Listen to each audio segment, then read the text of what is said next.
The power of words in political clashes has always been one of the most defining aspects of leadership, persuasion, and influence. History is filled with examples where a single phrase shifted the direction of a movement, redefined public perception, or exposed the vulnerability of an opponent. In the context of modern politics, where social media amplifies every statement within seconds, words have grown even more potent. They do not remain confined to a small group or a closed-door conversation. Instead, they ripple across millions of people, sparking discussions, criticisms, and debates in real time. When Donald Trump referred to Jasmine Crockett as a moron at a protest, it wasn't just an insult casually thrown, it was an attempt to belittle and discredit a political opponent in front of a watching audience. Yet what followed showed that such verbal attacks can easily backfire when the target refuses to be diminished and instead chooses to respond with equal or greater force. The spectacle of words colliding became more than an exchange of insults, it became a statement about respect, power, and the shifting expectations of the public toward their leaders. Words in political clashes carry weight because they are never neutral. Every phrase uttered by a political figure carries intent, whether to inspire, divide, unite, or demean. Trump has long been known for his combative style of rhetoric, often using bluntness as a tool to dominate conversations and belittle opponents. For his supporters, this approach can appear refreshing, a rejection of polished and scripted political language. For his critics, however, it often comes across as reckless, disrespectful, and deeply damaging to political discourse. The word moron, directed at Crockett, falls into the latter category, exposing a strategy where insult replaces argument and personal attack substitutes for substantive debate. What Trump might not have anticipated was that Crockett, unlike many who have been targeted before, was not intimidated. Instead, she harnessed the moment to demonstrate how words, when strategically used, can shift the balance of power in an instant. The potency of Crockett's response lies in how words can pierce through spectacle. Political clashes are not only about who speaks the loudest but about who speaks the sharpest. A single well-placed sentence can carry more resonance than a lengthy rant, and this is precisely why Crockett's comeback resonated so strongly. She understood that responding in kind with anger or insult would only fuel Trump's strategy of spectacle. Instead, she chose precision. Her one-sentence reply cut through the noise and exposed the weakness behind Trump's verbal attack. The moment also reflects the symbolic battle between old and new forms of political communication. Trump's style of rhetoric, built on blunt insults and inflammatory language, represents an older model of dominance through spectacle. Crockett's one-sentence counterattack symbolizes a new model, where resilience and accountability redefine power by turning insults into opportunities. This generational and cultural clash reveals the deep symbolism in how political communication is evolving, with resilience and accountability gaining strength over aggression and disrespect. Crockett's words became a symbol not only of personal victory but also of the direction in which political discourse is moving. Furthermore, accountability and resilience symbolize the relationship between leaders and the people they serve. When Crockett stood her ground, she wasn't just defending herself. She was symbolizing the voices of those who expect their representatives to reflect courage in the face of intimidation. Her response mirrored the resilience of citizens who are tired of leaders who evade responsibility and insult critics instead of answering them. In that moment, accountability was no longer an abstract concept but a living reality, embodied in her ability to stand firm and speak clearly. Resilience became a shared experience, resonating with audiences who recognized their own struggles in her defiance. Ultimately, the symbolism of accountability and resilience in this exchange goes beyond the individuals involved. It represents a larger cultural demand for leaders who cannot be swayed by insults, who will not be silenced by disrespect, and who are willing to stand up for truth even in hostile environments. Crockett's one-sentence counterattack embodied the resilience required to navigate political life with dignity and the accountability demanded by the public in an age of skepticism. The clash revealed that insults may be fleeting, but resilience endures, and accountability remains the standard by which leaders will be judged.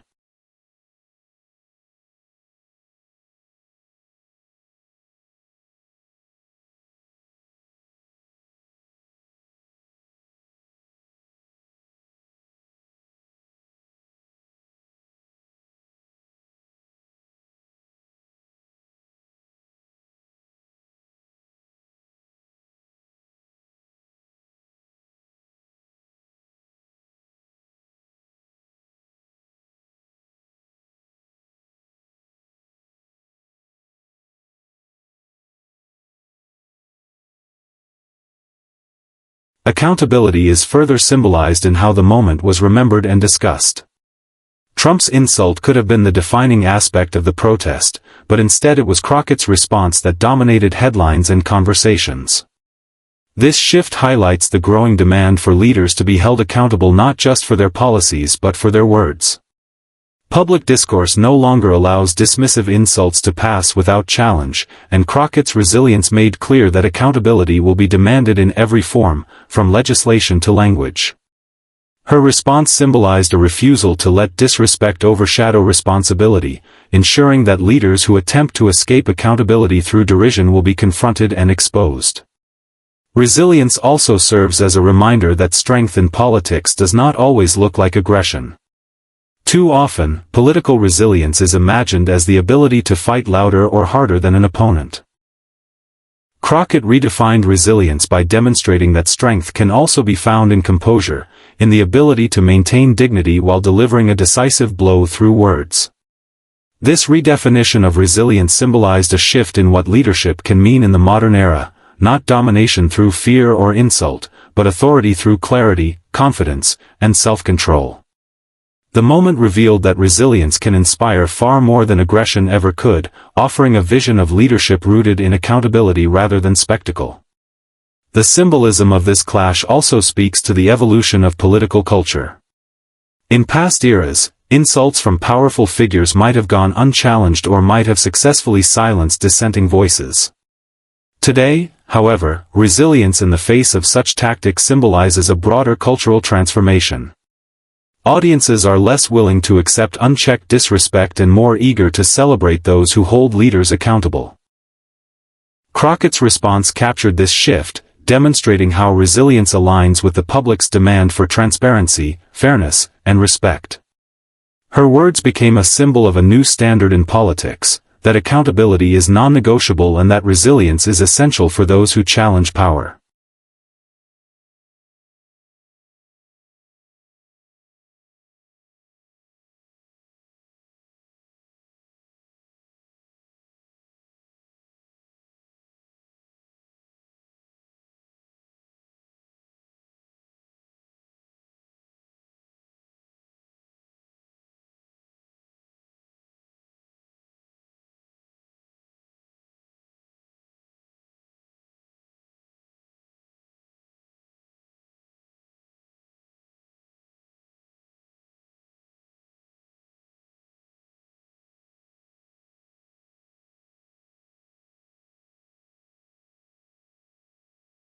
Her one-sentence counterattack further revealed the evolving expectations of political discourse.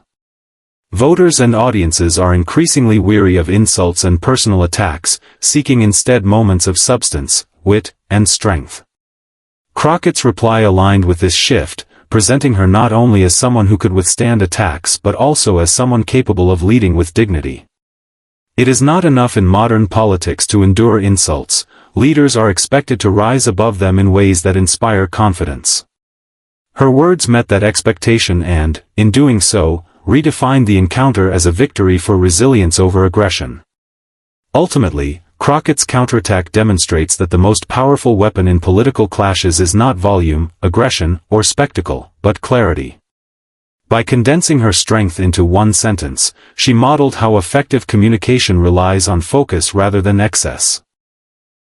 Her ability to turn an attempted humiliation into a defining moment of empowerment speaks to the enduring truth that words, when used strategically, have the power to change narratives, reshape perceptions, and alter the course of political moments. The symbolism of accountability and resilience is at the heart of the clash between Donald Trump and Jasmine Crockett, transforming a fleeting exchange of words into a moment that resonated far beyond the protest where it occurred.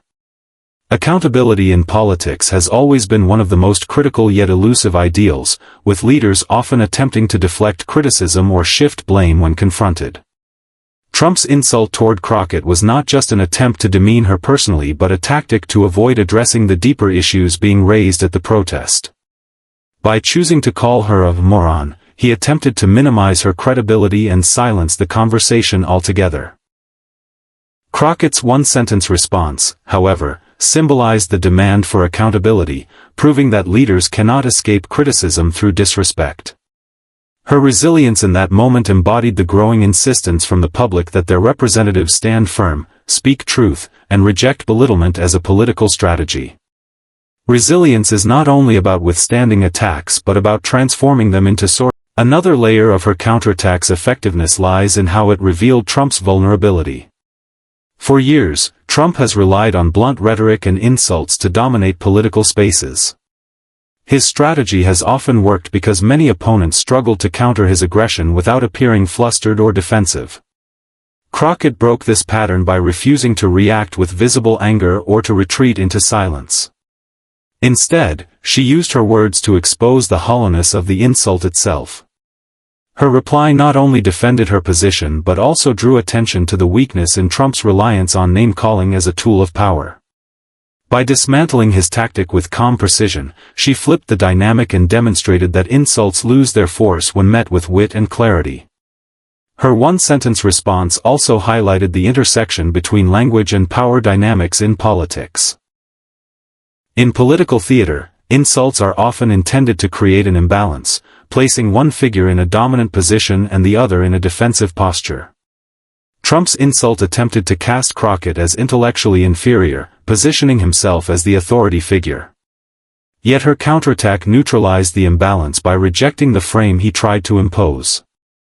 Instead of being pushed into the defensive role, she elevated herself as the one in control, the one capable of turning an attack into an opportunity.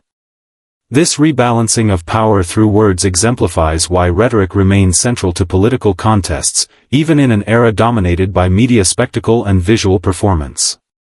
The simplicity of her response also underscores the value of authenticity in communication. Audiences can easily detect when a politician is over-rehearsed or overly polished, and such moments often come across as disingenuous. Crockett's reply carried a sense of naturalness, as though it was not scripted but a genuine reflection of her confidence and refusal to accept disrespect. That authenticity made the moment more relatable to everyday people, many of whom have faced dismissive remarks in their own lives. Seeing a public figure respond with strength in such a relatable way elevated the moment beyond politics, turning it into a cultural touchstone that transcended partisan boundaries. The impact of her counterattack also extends to the media landscape. Jasmine Crockett's one-sentence counterattack stands as a remarkable demonstration of how precision in communication can overpower even the loudest voices in politics. In political confrontations, the instinct of many is to respond with equal aggression, often resorting to long rebuttals, emotional outbursts, or drawn-out explanations. Yet Crockett showed that the true strength of rhetoric lies not in its length but in its sharpness. When Trump attempted to dismiss her with a cutting insult, her reply was not just a comeback, it was a calculated strike that instantly shifted the balance of the exchange. That single sentence condensed intelligence, composure, and confidence into one moment that proved more effective than a lengthy argument could ever have been. Her counterattack highlighted the ability of concise and deliberate words to dismantle a powerful opponent's narrative, exposing weakness rather than strength in the original insult. The essence of her response lies in its timing and delivery. Words in political clashes are not only about what is said but how and when they are said. Crockett's quick and confident reply left no room for Trump's insult to linger in the air or take root in the audience's perception. Instead, she replaced the narrative almost instantly, ensuring that the takeaway from the encounter was not the insult itself but her powerful reaction to it. Political audiences are constantly searching for authenticity, for moments that feel unfiltered yet strategic, and Crockett's reply checked both boxes. She appeared genuine in her refusal to be disrespected, but she also revealed a mastery of the stage by seizing control of the narrative with a single stroke. Her one-sentence counterattack also illustrates the principle that brevity can amplify impact. In an era where audiences consume information in sound bites, headlines, and viral clips, long speeches often fade into the background while short, impactful lines capture attention and circulate widely. Crockett's choice to deliver her response concisely made it perfect for repetition, sharing, and amplification across social media platforms. Every replay of the moment reinforced the idea that she had turned the tables with remarkable ease. Trump's insult may have been designed to dominate the moment, but Crockett's brevity ensured that her words traveled further, resonated louder, and lasted longer in public memory. The cultural significance of her counterattack cannot be overstated. As a woman in politics, and particularly as a woman of color, Crockett's refusal to be silenced or diminished carries symbolic weight. Insults like moron are often weaponized in ways that reinforce existing stereotypes or attempt to undermine credibility. By responding with poise and power, Crockett did more than defend herself. She challenged a broader culture of disrespect toward women in leadership. Her sentence became a representation of resilience. Another dimension of this clash is how words reveal the broader cultural and social currents within society. Insults aimed at women in politics often carry undertones of sexism and dismissal, reflecting a tradition where female leaders are undermined not through substantive criticism but through derogatory labels. By calling Crockett a moron, Trump's words aligned with this pattern of undermining women in positions of power. Crockett's response, therefore, was not just personal. It symbolized the resilience of women in politics who refuse to be silenced or diminished by dismissive rhetoric. Her words became a broader statement of resistance, representing a collective demand for respect and equality in political spaces long dominated by dismissive language and exclusionary practices. The incident also shows how political clashes fueled by words can have lasting implications on leadership credibility. Leaders who rely too heavily on insults risk being remembered more for their dismissiveness than for their vision. On the other hand, leaders who respond with dignity and precision demonstrate the qualities of leadership that citizens respect and admire.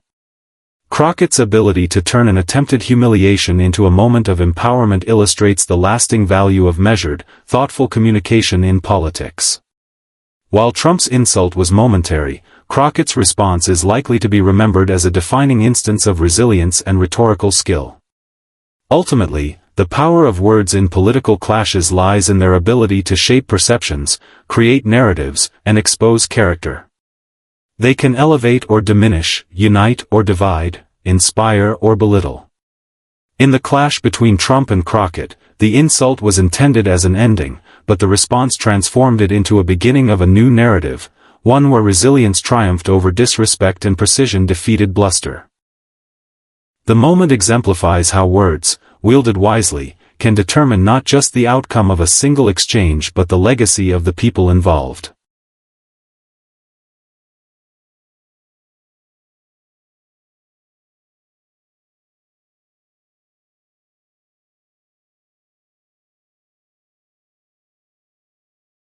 In the broader context, this incident underscores how words act as mirrors of character.